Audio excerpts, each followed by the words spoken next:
우리가 뭐 동물 사회든 인간 사회든 뭐 다양성이 굉장히 중요하다. 그렇죠? 다양성이 풍부해져야 건강한 사회다. 뭐 이렇게 이야기를 합니다. 그렇죠?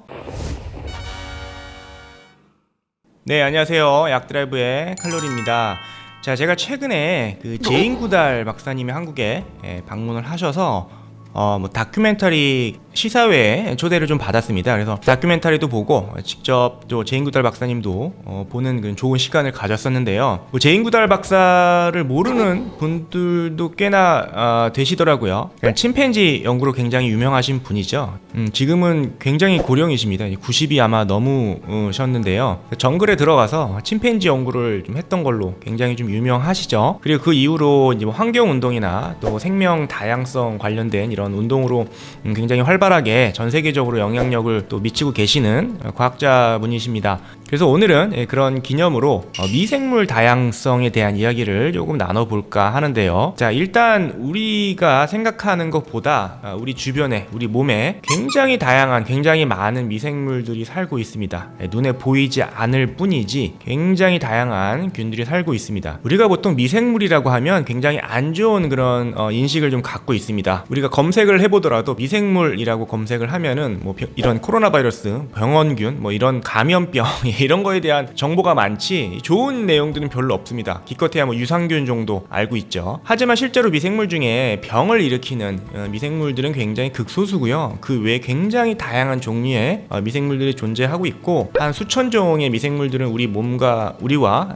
공생관계를 이루면서 뭐 살고 있다라고 알려져 있습니다.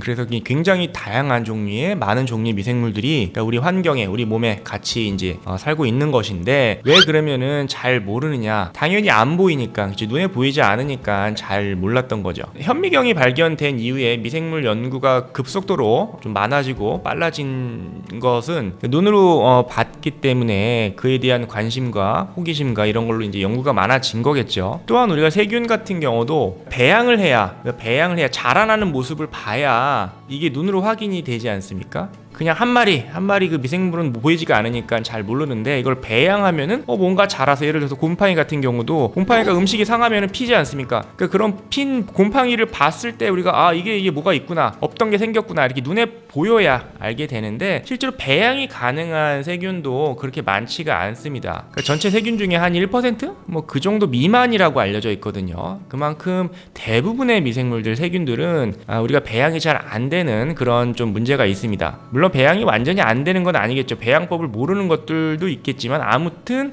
우리가 지금 알려져 있는 미생물 중에서는 배양이 되는 것들이 그렇게 많지 않다는 거죠. 그래서 과거에는 미생물을 이제 확인하기 위해서는 배양을 한다거나 또는 PCR, 여러분들 뭐 코로나 바이러스 때문에 PCR이라는 방법에 대해서는 많이 들어보셨을 겁니다. 그렇죠? PCR은 어떤 특정 부위를, 유전자 부위를 증폭해서 눈으로 확인하는 그런 방법입니다. 그러니까 타겟팅이 딱 정해져 있거든요. 프라이머를 가지고 어떤 유전자를 증폭을 해서 많이 만든 다음에 이걸 눈으로 확인하는 그런 기술인데요. 이 얘기는 타겟을 딱 주어져서 어떤 미생물에 대한 타겟을 잡고 이걸 증폭을 해야 된다는 이야기죠. 그 예전에도 미생물 다양성을 연구하기 위해서는 이제 PCR법을 기본으로 하는 이제 DGG라는 방법을 사용을 했습니다. 그래서 뭐 이게 어떤 거냐 설명하면 또 어렵기 때문에, 하지만 최근도 아니죠. 한 20년 정도 된 것 같은데 NGS라는 그런 분석 기법이 개발이 되면서 이게 이제 염기 서열을 쉽게 얘기하면 한꺼번에 다 분석할 수 있는 그런 기술입니다. 굉장히 획기적인 그런 기술이 되겠고요. 그래서 이런 방법을 통해서 실제로 어떤 환경에 있는 미생물들을 한꺼번에 다 알 수 있는 그런 시대가 열린 겁니다. 이제 그러다 보니까 기존에 잘 알려지지 않았던, 잘 몰랐던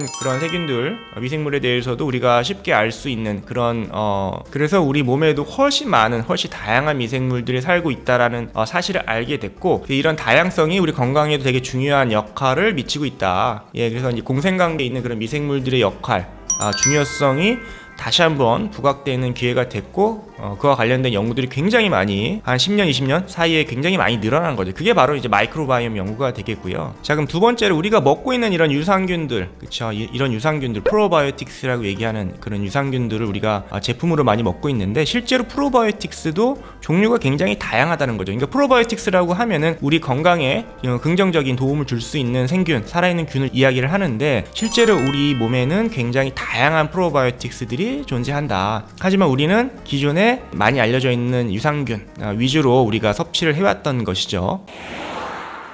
왜냐? 처음에 이제 유산균이 잘 배양이 되고 하다 보니까 유산균에 대한 어떤 접근이 좀 좋았고, 그래서 그와 관련돼 있는 연구도 많아지고 제품도 많아졌던 것이죠. 그러니까 우리가 그거에 대한 정보를 계속 집중적으로 얻게 되면은 그게 전부인 것처럼 약간 편향된 그런 시각을 좀 가질 수밖에 없습니다. 여러분들 뉴스를 보더라도 안 좋은 뉴스만 굉장히 계속 나오다 보면은 우리 세상이 사회가 병든 것 같고 되게 무섭고 좀 그렇기만 한 것처럼 좀 생각하게 되지 않습니까? 사실 그렇지 않죠. 우리 주변에는 굉장히 따뜻한 사랑과 또 아름다운 이야기들이 많이 있는데, 그 뉴스만, 안 좋은 뉴스만 계속 보게 된다면은 좀 잘못된 편향된 시각을 갖게 될 수도 있다는 거죠. 그런 것처럼, 그러니까 우리가 어떤 건강기능식품, 특히 이제 프로바이오틱스, 유산균 이런 정보를 얻는 데 있어서도 너무 제한된 그런 정보를 얻게 되다 보니까 우리가 제품을 바라보는, 제품을 고르는 데 있어서도 그런 요소들이 좀 작용을 한다는 거죠. 그래서 생각보다 굉장히 다양한 프로바이오틱스들이 존재를 하고 있다라는 좀 인식을 좀 가질 필요가 있겠고요. 유산균이 뭐 너무 대중적으로 시장이 커지고 종류도 많아지긴 했지만은 굳이 유산균에 집착할 필요는 없겠다. 유산균만 고집할 필요는 없겠다. 그 외에도 굉장히 다양한 종류의 균들이, 프로바이오틱스들이 최근에 나오고 있기 때문에 이런 제품에 대한 관심을 좀 가질 필요가 있지 않겠느냐. 기왕이면 내 몸에 좋은, 건강에 이로운 그런 제품을 고르는 데 있어서 프로바이오틱스 하면 유산균이다 뭐 이렇게 생각할 것이 아니라, 뭐 최근에 나오는 뭐 낙상균이라든지 기존에 알려져 있지 않은 그런 프로바이오틱스 제품들이 지금 나오고 있다는 거죠. 그래서 이런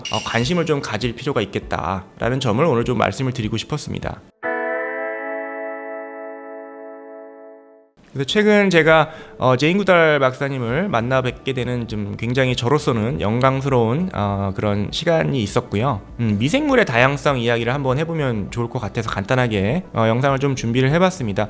우리가 보통 미생물이 다양하면 좋다, 다양성이 중요하다. 우리가 뭐 동물 사회든 인간 사회든 뭐 다양성이 굉장히 중요하다. 그렇죠? 다양성이 풍부해져야 건강한 사회다. 뭐 이렇게 이야기를 합니다. 그렇죠? 미생물에 있어서도 다양성이 중요합니다. 그러니까 우리 장에서도 미생물이 굉장히 다양하게 존재를 하고 있어야 건강할 확률이 높아진다. 이렇게 이야기하면 좋을 것 같고요. 무슨 얘기냐면은 쉽게 얘기해서 어떤 감염이 됐을 때, 음식을 잘못 먹어서, 상한 음식을 잘못 먹어서 오염된 음식을 먹어서 장염에 걸렸습니다. 근데 어떤 사람은 조금 빨리 회복이 되고 어떤 사람은 굉장히 고생하는 경우들도 있죠. 이런 면에서 봤을 때도 다양성이 존재가 되는 그런 환경이라면은 어떤 외부의 어떤 영향에 있어서도 물론 타격은 받겠지만은 이거를 회복하는 그런 탄력성이라든지 유연함이 훨씬 더 높다라고 볼 수가 있는 거죠. 그래서 이제 어떤 생물의 다양성은 굉장히 중요하다. 그래서 제인구달 박사님도 이런 생명의 다양성에 대한 그런 중요성을 계속 어필을 하시고 전 세계적으로 영향력을 미치고 계시는 거고요.